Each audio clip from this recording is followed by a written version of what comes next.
All right, story time. This morning I got up and started working on Bev's flagpole, and uh, saw what I needed, and I went to town and got what I needed. But that's another video, probably Sunday. And I don't want to get too sweaty and dirty because I got a nurse coming by today to check my little friend here, and I want to be no doctor or nurse wants to work on a dirty, sweaty body. So anyway, let me tell you the story. I'm going to start at the very beginning. We had not 16, but 17 trees come down in our yard. 17. I'm going to see if I can roll some pictures in after this. Just stills. And I have I got about 4 trees that are leaning severely. I mean, at like a 30-degree angle towards my house, or at least my property. And I got a whole bunch of widowmakers out there. If you don't know what a widowmaker is, I'll explain it quickly. It's when a tree is either cut or falls down in the woods and it leans up against another tree and it stays there. And 2 things could happen. This tree will eventually fall and you never know when or where, or it could push the tree down that it's leaning up against. So 2 things could happen, and you don't know when that'll happen, and they're really dangerous to be around. And on top of that, they're really dangerous to try and cut. And I have, back when I was young and dumb, and now I'm a little smarter, I wouldn't even attempt it. What I would do is throw a chain around it and put a come along on it and try to pull it sideways off that tree and let it come to the ground before I cut it. And anyway, so I didn't have much hope. But I called our town hall, and this has been a few days ago now. And I asked them if they knew who owned that property behind us, the name of the person that actually owns the property. And she told me to get on Harrison County's tax assessor's website, and you can find out the owner based on who's paying the taxes. And I did. So I did that. I got the name.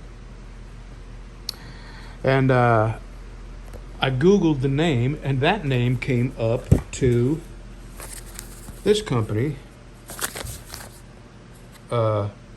Shelby Resource Management. Well, I talked to them, and they got back with me that afternoon, and they said they didn't actually own that well. This guy has a brother, and this brother is Hopewell Operations. So I called them, and I got somebody, and let me say this, everybody was. Now, I was really polite, and I wasn't threatening legal action. I wasn't being a smart aleck. I was just being very polite. And on all honesty, I did play the sick old man card. And so anyway, I called this company, and I got the owner's son. His name was Jeffrey.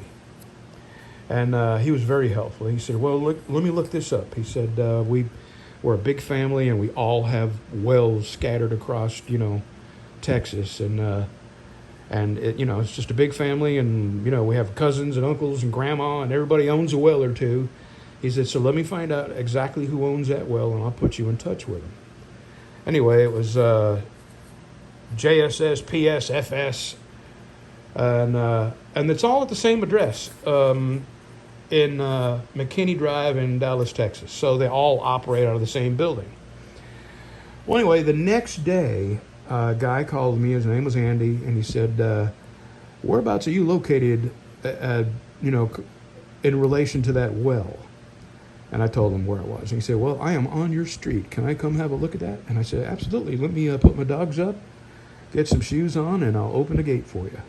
And by the time I did all that, he was at the gate, and we shook hands, and he was nice and polite, and took a walk around and took pictures.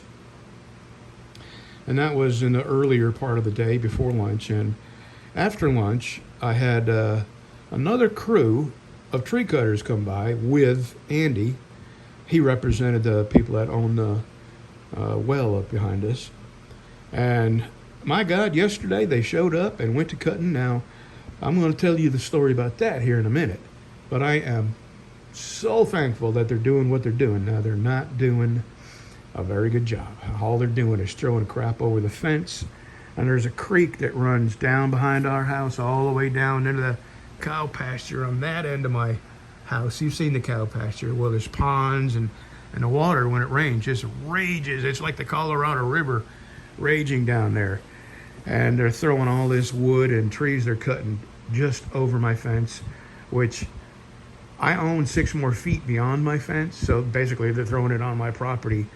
And I am not going to say anything, because let me tell you, this is a crew, not the entire crew, but they hire day laborers, and their pool of day laborers seem to be all addicted to a certain Go Fast chemical. And, you know, my wife and I, we've been all over this country many, many times and been around a lot of people. We know what a meth head looks like and what they talk like and their mannerisms and twitches and stuff like that. So now I'm just concerned about shit coming up missing around here. But I think they're going to do about 75% of what I want them to do. And what's left will be absolutely, over time, with some help, manageable. And then I'm going to have to replace about 600 feet of my fence. And I got to do that to keep somebody's cows out of my yard and my dogs in my yard.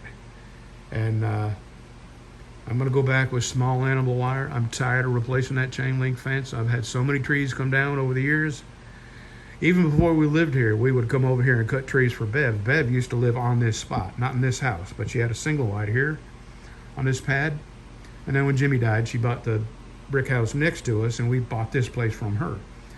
So I've cut dozens and dozens of trees off the fence down there and repaired the chain link and put new top rails up. And it's been ongoing for, 20, 25 years.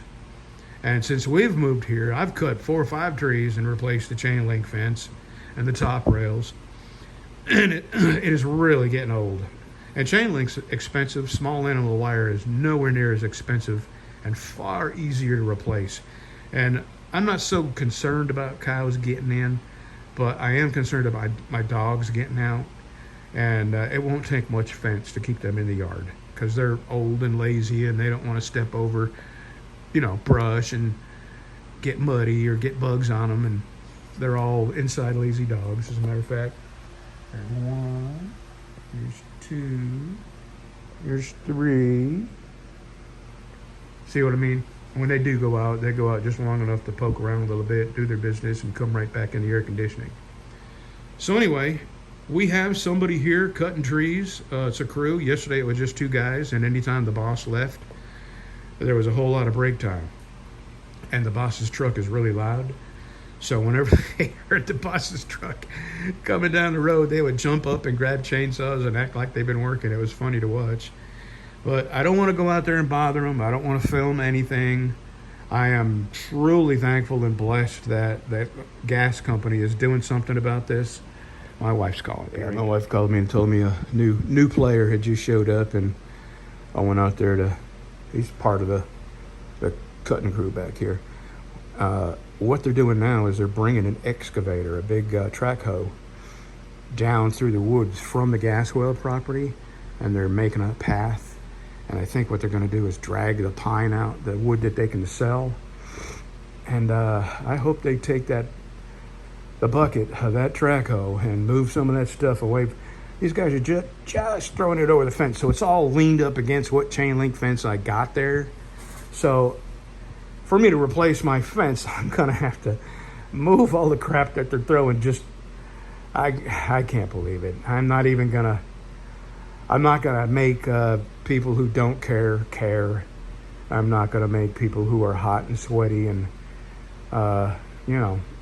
doing a hard job. I'm not going to make them do a better job. It's just not going to happen. I've dealt with people all my life, and I know what works and what doesn't work, and what they're doing is what I'm going to get. And to be honest, I'm not paying for it. So if they get it out of my yard, and that's about 75% of the work is done, and I'll just have to see what's left and determine what I'm able to do or not. And the folks that donated money to me, believe me, your money is going to go to good use. I am going to have to hire somebody to help me.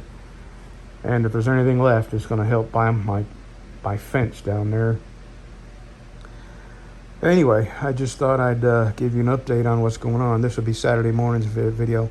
I will have a Sunday video out, and it's going to be me fixing Bez's flagpole. And I got that generator. I got to drain the oil, replace the oil, and drain the gas out of it, and put it up. So that'll be my video for Sunday. All right, I'm waiting on Nurse. When she calls me, I can go out and get sweaty if I want to. Have a good Saturday, y'all. And I'm going to try to roll in pictures in here. Okay, this elm tree right here is leaning more and more and more. And see how tall that tree is? And that's where my house is.